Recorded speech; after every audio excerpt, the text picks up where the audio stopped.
So, what changed between Sunday evening? Keeping in mind, I was told there was momentum building, but nothing was imminent on Sunday evening. What changed on Monday? Here's what I'm told changed on Monday. Stephen Jones and Todd France got close enough on Monday, wherein Jerry Jones then said, I'll take it from here. That's basically the gist of what occurred. The NFL knows that salary caps are funny money. So they do accounting tricks like this. You can basically sign a guy to an extra year that they're not under contract for, but it's in the contract simply for the purpose of allocating that signing bonus. So the Cowboys have added an extra year to Dak's contract, 2025, which doesn't exist. He'll be a free agent, but now he'll have a dead money hit on the Cowboys cap in 2025. And as we've discussed, because of these TV deals that are about to come, there's going to be an enormous amount of room on the 2025 cap. They're going to absorb that $13.2 million. It's not even a thing. Nothing. Like, it's not. It's sofa money.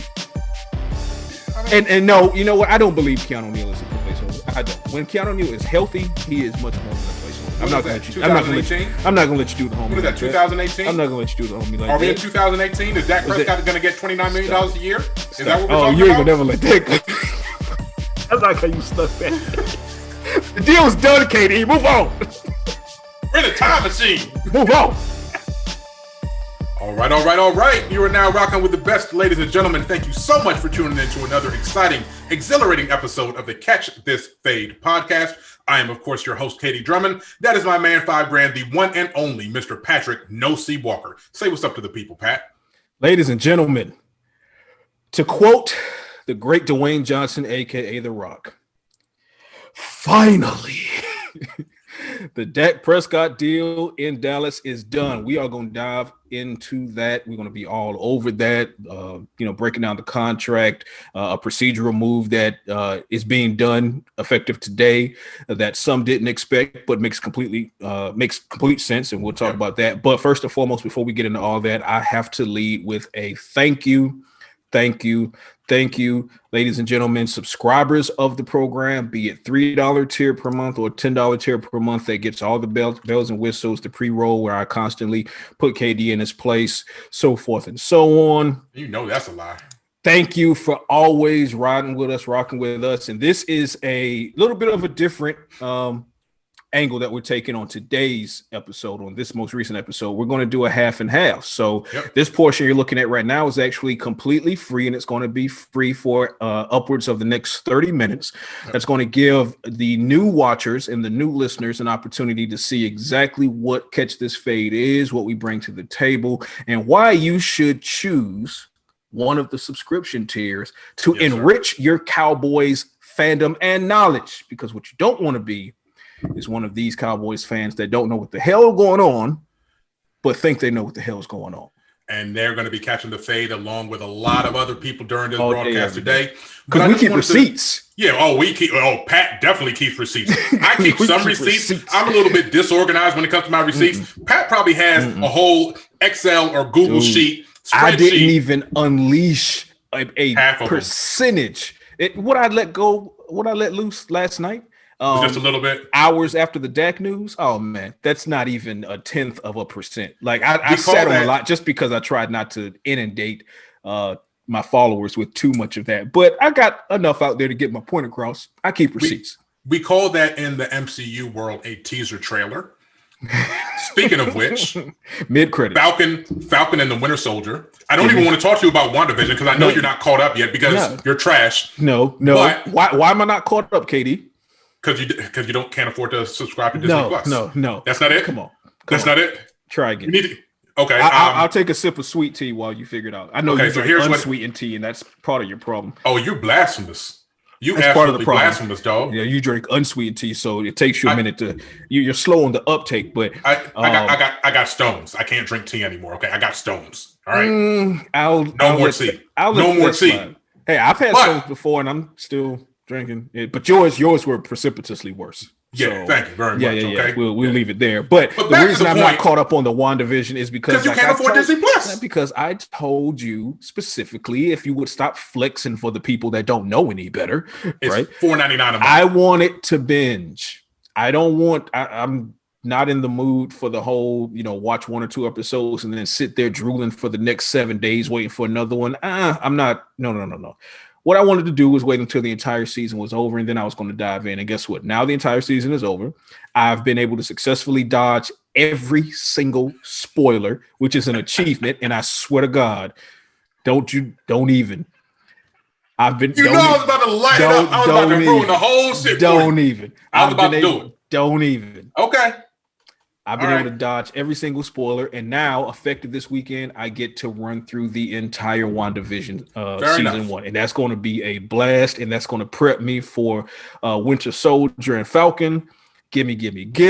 I'm here for all of it. This is not going to be one of these episodes, although we do have some entertainment stuff coming for you guys down the pike. So make sure that you're paying attention. Make sure you're following Pat on Twitter at Voice of the Star, me myself at KD Drummond NFL, and also follow me on my other account, which is just recently going to start picking up speed. Stop, Drop, Binge at Stop, Drop, Binge. That's where you're going to get all of your. Yeah. That's how we're doing it. That's how we're doing it. That's how you're going to get all of your latest entertainment talk. I am going to be basically diverting all of that conversation away from my personal account over to that one. So make sure you're following that at Stop, Drop, Binge. The website is up. It doesn't have content up right now, but it will be getting content more and more over the next several months. So make sure that you're doing that. Make sure you also follow my new Twitter account at KD is a bum.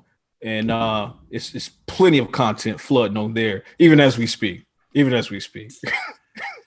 Anyway, so the haters are out of the way now. Let's talk about this Dak Prescott deal. And Pat, you have given us a foundation over the last several months, keeping all of the listeners, all of the viewers, all of the followers up to date on how everything progressed. Obviously, everybody is in the know right now. 4 years, $160 million. Walk us through how we got to this point. Give us a short version and don't miss any of the important parts. That last part, sir. You tried it, but not to recap the entire 3+ years, because obviously the negotiations can be, you could root that back to 2018 when Dak Prescott changed agents over to Todd France in preparation for the negotiations. Everybody knows they whiffed, them being the Cowboys in 2019. They got closer, but whiffed in 2020.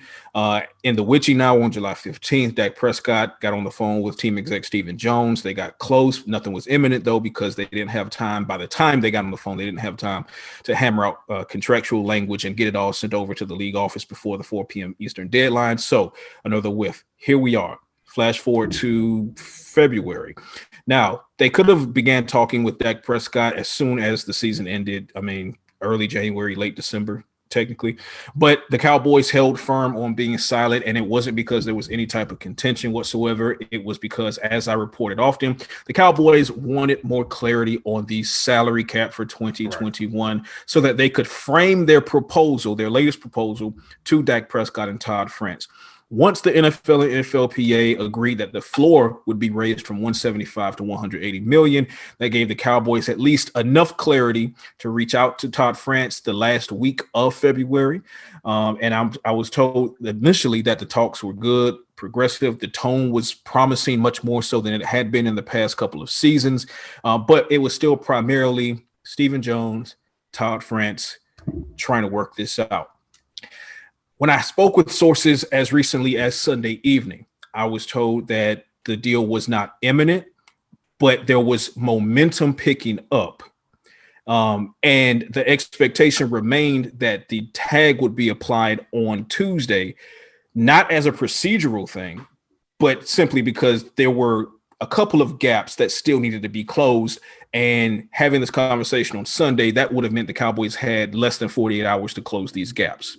I think like 38 hours, still some ground to cover, not a lot of time to do it, hence the expectation of the tag. Now, keep in mind, I was told as recently as last July that Jerry Jones was allowing Stephen Jones to handle the entirety of the Dak Prescott negotiations, which you and I can agree was not the wise move, because you don't want to play the frugal game with your quarterback. You should have played that with the other positions if you were going to play that game.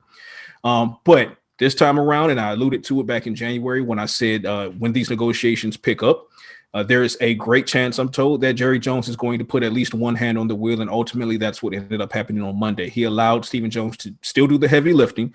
Todd France was open to what Stephen Jones was proposing, and the Hall of Famer stepped in and helped close the deal. So now here we are, 4 years, $160 million that could max at 164. I'm told that there are performance escalators, one specifically that says if Dak Prescott leads the Cowboys to the Super Bowl, he'll get a $1 million bonus. Now that is per annum. So if he does it 4 years in a row, there's your $4 million difference between 160 and 164.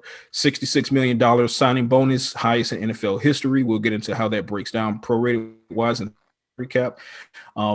But yeah, here we are, 120, what was it, 4? Guaranteed? 126 guaranteed. So the deal's done. And man, it's creative. It's fun when you sit here and break it down, because it's a 4-year deal. That's actually a 6-year deal. That's actually a 5-year deal. Everybody got what they wanted. Yep. It's a beautiful day. It's a beautiful day. And not everybody got what they wanted, if we're being honest, because are you referring to the Dak haters? A couple people are going to have to catch this fade. Because I took a sip of the sweetness for this one. Go for it. Over the past several years, we've been exploring the idea of Dak Prescott getting a new contract. And we've talked about the virtue of giving Dak Prescott a new contract and where he stands amongst the top NFL quarterbacks. And there has been a vocal contingent of people that have told us, A, Dak Prescott isn't worth the money. He's not that good. B, Dak Prescott will never get that money. C, start Andy Dalton. I'm old enough to remember that conversation. Right. So all of y'all people that had this ridiculous fantasy that the Cowboys and Dak Prescott weren't going to work out a deal, y'all got to catch the fade. Absolutely 100%. Y'all got to catch all of this fade. I'm not just talking about a nice little trim, a nice little edge up. I'm not that. The entire fade. Y'all got to catch this fade right now. The high top kid and play 1993. House party. Eraserhead. That's what I'm talking about. Because that's unacceptable that y'all had doubts about what was going to happen. And shout out, I don't know the man, but Todd France, for some reason, was getting absolutely eviscerated. Yep. By a large percentage, not a majority, but a large number. The Cowboys have a big fan base, so everything is a large number, caveat included. But a large number of fans were just reaming Todd France for his inability to get a deal done. Oh, he has all of his players on the franchise tag because he's just waiting so he can separate from CAA and get all the money going towards him and his new agency. And he doesn't know how to close a deal. And he's the NFL's version of Scott Boras, except he can't finish the negotiations. And he was just persona non grata. I had multiple people telling me that there was scuttlebutt around the fact that Dak was going to have to fire Todd France in order to get this deal done. And lo and behold, Todd France just got his client pretty much the best contract in NFL history. Yeah. And maneuvered it in such a way that the Cowboys had to agree to franchise tag Dak Prescott anyway. Yep. So for those of you that are wondering, well, Pat, K.D, why in the hell would they agree to terms to a deal and then franchise tag him anyway? Well, here's why. Because it's a technicality that works in the favor of Dak Prescott. Once this franchise tag is applied, it's now the second one that's applied. Now, Dak Prescott has until March 17th to sign his new deal, and he will sign his new deal. Once that happens, the franchise tag will fall off, but not the fact that two had been applied. So in the future, when the Cowboys and Dak Prescott come back to the table, and it won't be in 4 years, that's when the deal expires for the most part. It'll be in 3 years, probably. 3 years from now, when they start talking again, they can't hang the franchise tag over Dak Prescott's head because it'll be a 44% increase over the previous year's salary.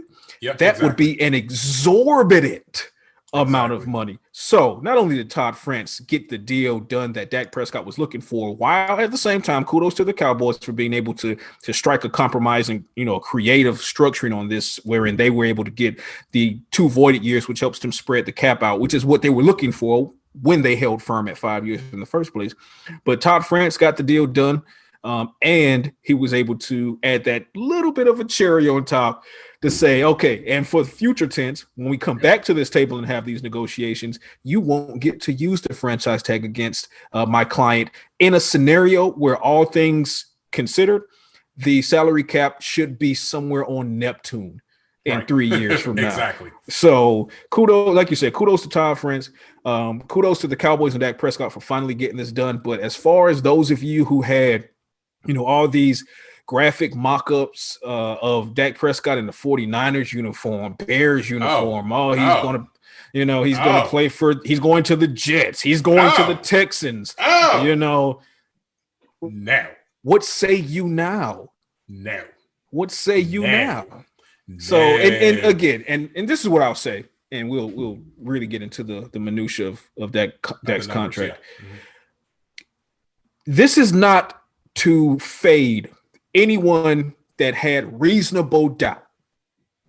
If you had reasonable doubt, and I mean the doubt had to be reasonable, that being rooted in how long it was taking to get the deal done, the fact that they had whiffed the past two off seasons, past 2 springs and summers, all of that, I get it.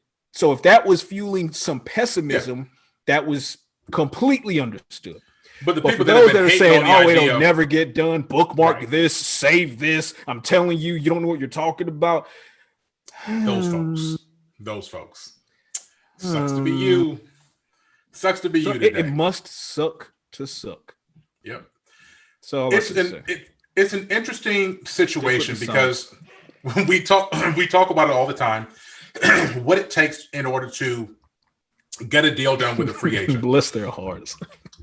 We talk about what it takes to get a deal done with a free agent, and part of the negotiation is almost always structured around the fact of if a guy is an unrestricted free agent, no contract, we're not talking about extension or anything like that, what does it cost to franchise tag a player twice? That's basically always going to be the foundation of a negotiation for the guaranteed money that goes into a contract. Fact. First year franchise tag, and if you can't agree to another deal, 2nd year franchise tag. Because the 3rd year franchise tag is always off in the distance as something that nobody will ever get to because it's so prohibitive. As Pat mentioned, you sign a franchise tag based on the salary cap in year 1. The second tag is going to be 120% of whatever that number was, and then the third tag is 144% of the prior year's salary. So for Prescott, it would have been, if he got tagged this year, it would have been $37.69 million. And then the 144% of that would have bumped it to $54 million for 2022. Massive. So basically, the rules are that anytime that you sign a contract, anytime that you've been franchised a second time, nowhere else in your career does that franchise tag counter reset. So you can sign a 10-year deal. And if at the end of that 10 years, the team wants to franchise tag you again, 144% of the prior year's salary. That's why it's so important for Dak to get this tag now. And not only did he get the basically the agreement that they're not going to franchise tag him again, he also got a no trade clause. Yep. So he got all of this money, more than what he would have gotten if he had signed the deal last year, played 4.5 games before he was injured, got all of the money, more money, and he's preventing the Cowboys from having control over his destiny once that time comes. So just tremendous. To a degree, to a great degree, but to a degree, because all of that, and this is why I'm so thrilled about this contract, because it not only, and you and I both being player advocates for everything you just mentioned and everything I mentioned prior to that when it comes to Dak Prescott and Todd France and how they finesse this, fantastic. But put on your GM hat for a minute, and even from a GM standpoint, you're still right where you want to be.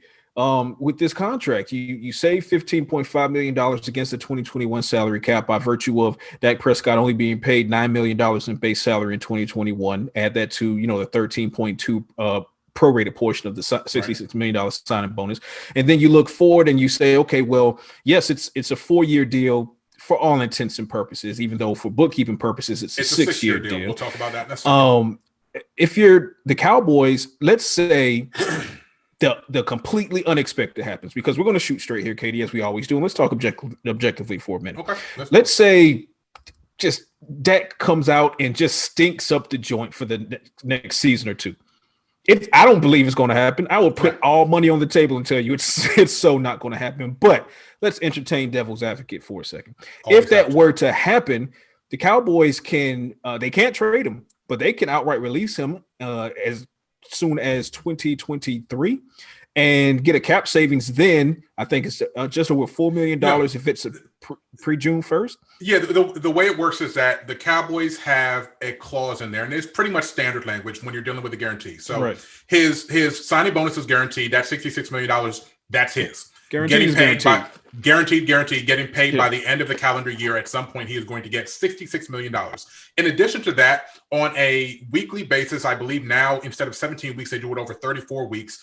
So you're getting paid in the off season as well under the new CBA. That's a change that was different. You used to only get paid during the regular season, but now you also get off season money. They spread out your salary based on those 17 weeks. He's going to get $9 million of base salary for the 2021 season. So that $75 million he's going to see in year one of his deal, that is guaranteed. The $20 million of his for those that don't understand, that's cash flow. There's a difference between cash flow and cap hit. And cap hit, very big difference. The $20 million that's on the books for 2022, that is also fully guaranteed. So his base salary next year is fully guaranteed. There is a clause in his contract that if he's released by the 5th day of the 2022 new league year, not regular season, but if he's we're about to start the 2021 league year on March 17th. Right. So by March 22nd, that'll be the 5th league day of the 2021 calendar year. So in 2022, that same parameter applies to his contract. The Cowboys would have to release Dak Prescott by the 5th day of the 2022 league year, or else his 2023 salary guarantees. The 31 so in effect, plus million. Right, and that's $31 million. So in effect, this is the difference between a fully guaranteed, the $95 million, a functional guarantee, which is another $31 million, $126 million overall, and what's sometimes termed as a total guarantee, which includes injury guarantees, which aren't a part of Prescott's contract, but are often a part of NFL contracts. Right. It's functionally guaranteed that he's going to make $126 million because the Cowboys aren't going to give him $75 million in year one, $20 million in year two, and then cut him so he doesn't even play in year two, just to avoid paying him $31 million in year three. That's why it's a functional guarantee. They would be cutting off their nose to spite their face just to save 2023 money. The only way that comes into fruition is if Dak Prescott can't play again. That's the only situation where they even consider anything like that. That's the only thing that would preclude them from having him on the roster on the 5th day of the 2022 league year. If he goes out there, something catastrophic happens, knock on wood, that doesn't happen. But that's what they're basically preparing themselves for by calling that a functional guarantee instead of a full guarantee. But and with that being said, let's readdress the elephant in the room when it comes to Dak Prescott's health. Dak Prescott, pretty sure he's fine. He remains ahead of schedule to show up in April, assuming there are no delays with the NFL calendar with the offseason program beginning in April. He is on track for that, ahead of schedule. I'm told he's running. He's in the building daily in Frisco, rehabbing, recovery. The Cowboys have no concerns whatsoever. So it's a full go for Dak Prescott and the Cowboys. He's been at the facility rehabbing for the last, I believe, several weeks. Daily. Right?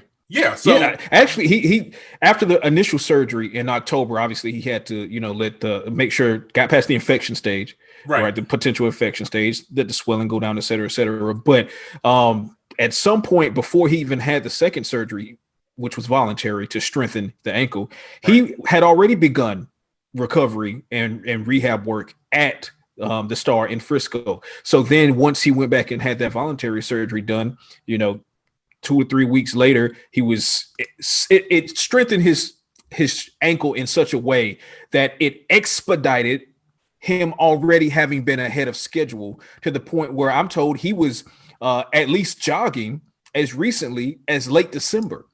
And now here we are at the beginning of March, and this is actually a conversation that I had at the end of February. He's running, not jogging, not slow walking, running. And this is something that I reported on with CBS Sports, in that early February, he was out of the boot. I was told that was later confirmed by Dak Prescott, Dak's brother.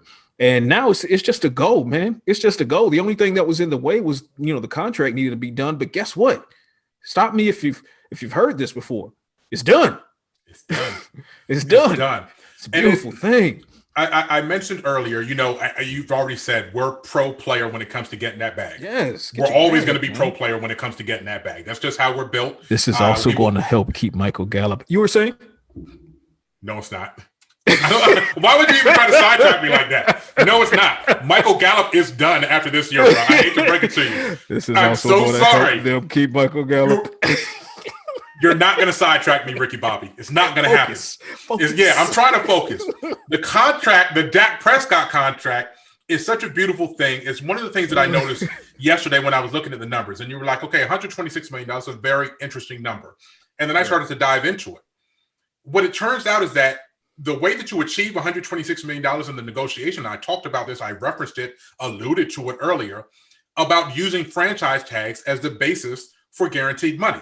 After you get the first franchise tag, it's kind of uncharted waters, especially for a quarterback, because quarterbacks don't play on the franchise tag ever. It's only been two people, Drew Brees and then Kirk Cousins. Neither of them signed long-term deals with the franchise that tagged them. Drew Brees was tagged by the Chargers. They had drafted Phillip Rivers, so you saw what the exodus was going to be there. Washington is just a shit show of an organization, so you saw what was going to happen there. They tagged Kirk Cousins twice, and then he ended up signing a 3-year deal with Minnesota. So again, setting the stage, you don't know how that is going to play out when it comes to negotiating a long-term contract and where you get the foundation for guaranteed money. And then I broke down the 126. It turns out that 126 is the sum of $34.5 million, which was the last offer that was on the table last year before they had to cut bait on July 15th. That contract was going to average $34.5 million a season. Then the second tag this year, $37.7 million. A third tag, $54 million. Add it all up, $126 million. Bingo. That's the guaranteed money that Dak Prescott got over the 3 years. I thought that was a phenomenal job.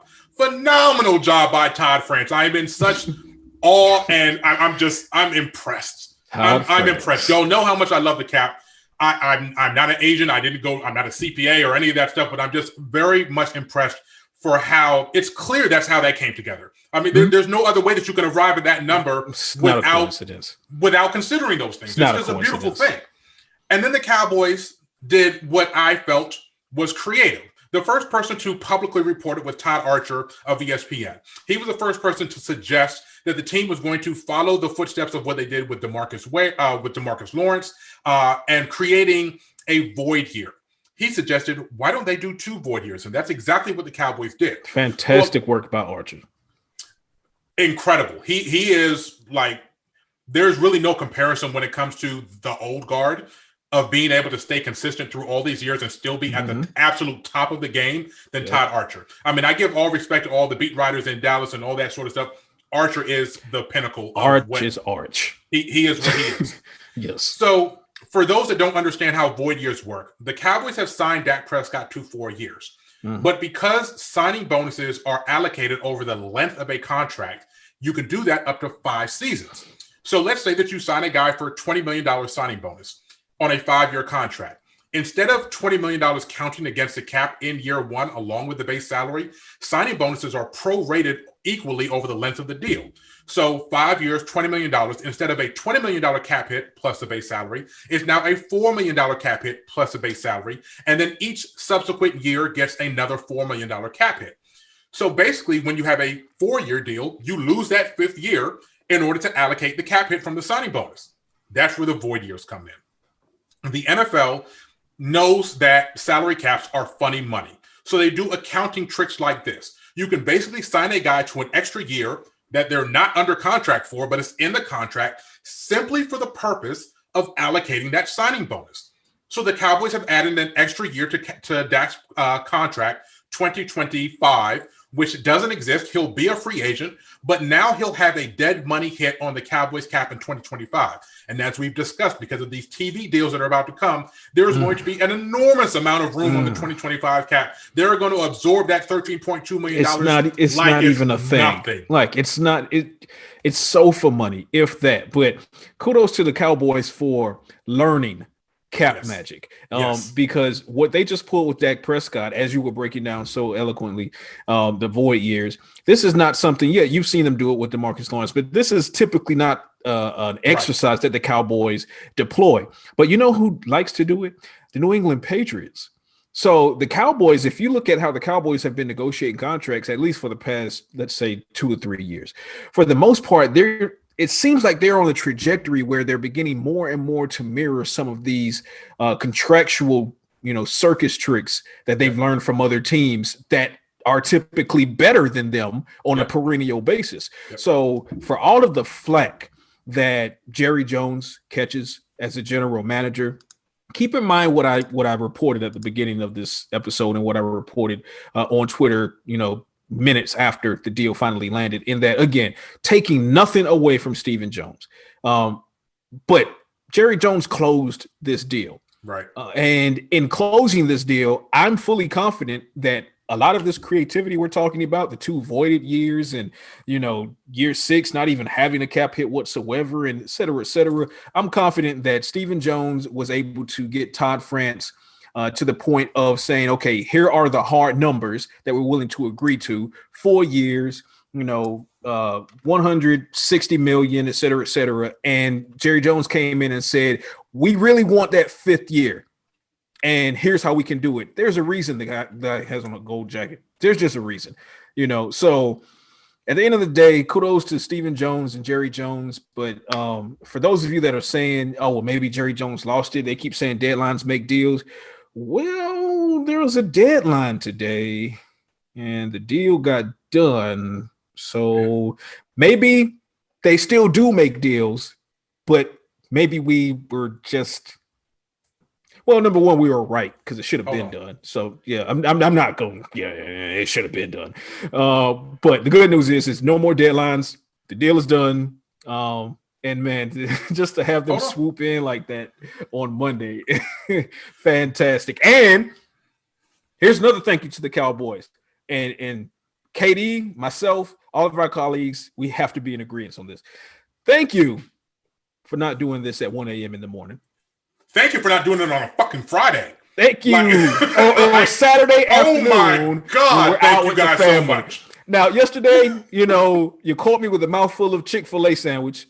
I would put that out there, right? Because I had went and got some early dinner, came home, sat down, took a couple bites, and then ding, ding, ding, ding, phone's going crazy before, it's done. And I'm like, what's done? Dak. Oh my. And then, hop on your horse and you get going. But I would absolutely prefer you catch me slipping with some Chick-fil-A in my hand on a Monday afternoon. Right. Then Friday evening, 10 o'clock, Saturday morning, 1:30 a.m. So Dallas, thank you. Thank you for not giving this Dak news the Ezekiel Elliott treatment in which 3 a.m. in the morning. So many times to all of us. Many times. So thank you. We really appreciate it. But wait, it gets worse.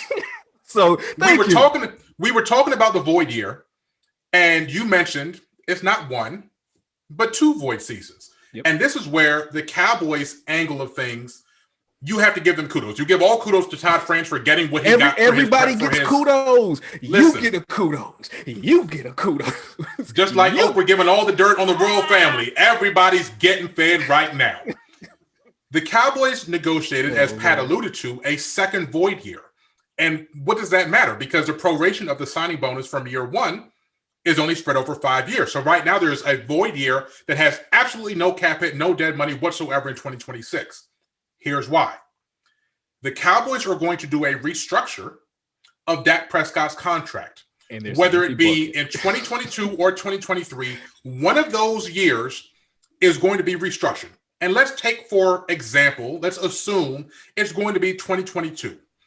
His base salaries are as follows: $9 million this year, $20 million next year, $31 million in 2023, and then $29 million in 2024, plus a roster bonus, which is basically just a $5 million kicker to say, if we're not going to keep you for this contract, you'll know earlier in the year, in the league year, than later on in the league year. Right. We can't play you like they did Des Bryant. But back to this 2022 calendar year, $20 million is the base salary. The Cowboys are now going to be able to, with this built-in void year of 2026, they are going to be able to restructure that base salary, which turns into, it's basically another signing bonus. So they will convert $19 million or up to $19 million of that $20 million and turn it into a bonus, which means Dak Prescott will still get paid the exact same amount, but you're allowed to, remember, accounting magic, you're allowed to now spread that bonus evenly across another 5 years. That's why you had to get a 6 year in the contract. The second year base salary is now spread out over 5 years.